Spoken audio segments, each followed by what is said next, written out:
India മുന്നണി തകർച്ചയുടെ വക്കിലേക്ക് എത്തി നിൽക്കുകയാണ്. ഇന്ന് ദില്ലിയിൽ നടക്കുന്ന നിർണായക യോഗത്തിൽ ഇന്ത്യ മുന്നണിയുടെ ഭാവി ഇവിടെ നിർണയിക്കപ്പെടുമെന്നതാണ് റിപ്പോർട്ട്. കോൺഗ്രസ് പാർട്ടി യോഗം വിളിച്ചു കൂട്ടുകയാണ്. എന്നാൽ ഈ യോഗത്തിൽ എത്ര പാർട്ടികൾ പങ്കെടുക്കുമെന്നതിൽ ഇതുവരെയും ഒരു വ്യക്തത വന്നിട്ടില്ല.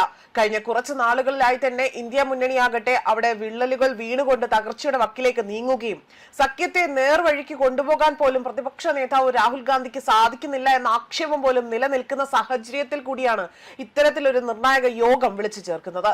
ഇക്കഴിഞ്ഞ തിരഞ്ഞെടുപ്പിൽ പോലും ഇന്ത്യ സഖ്യത്തിലെ പാർട്ടികൾക്ക് ദയനീയ പരാജയമാണ് പലയിടങ്ങളിലും ഏറ്റുവാങ്ങേണ്ടി വന്നത്. പല പാർട്ടികളും ഈ യോഗത്തിൽ പങ്കെടുക്കാതെ മാറി നിൽക്കുമെന്നും അവർ അറിയിച്ചിട്ടുണ്ട്.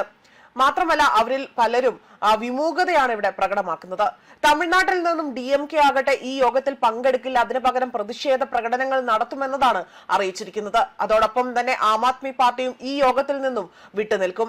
എന്നാൽ ബംഗാളിൽ തൃണമൂൽ കോൺഗ്രസ് അധ്യക്ഷയായ മമതാ ബാനർജി ആകട്ടെ അതായത് സഖ്യകക്ഷികളോട് ഈ യോഗത്തിൽ പങ്കെടുക്കാനുള്ള ആഹ്വാനമാണ് നടത്തിയിരിക്കുന്നത്. എന്നാൽ സഖ്യകക്ഷികളിൽ എല്ലാം തന്നെ ഒരേ കുടക്കീഴിലേക്ക് ഇവരെ കൊണ്ടുവരാൻ പോലും സാധിക്കുമോ എന്ന ചോദ്യം നിലനിൽക്കുന്നിടത്താണ് ഇപ്പോൾ ഇത്തരത്തിലൊരു ആഹ്വാനം പുറത്തു വന്നിരിക്കുന്നത്. അതേസമയം 23 പാർട്ടികൾ പങ്കെടുക്കുമെന്നതാണ് ഇവിടെ AICC വക്താവ് ജയറാം രമേശ് അറിയിച്ചിരിക്കുന്നത്.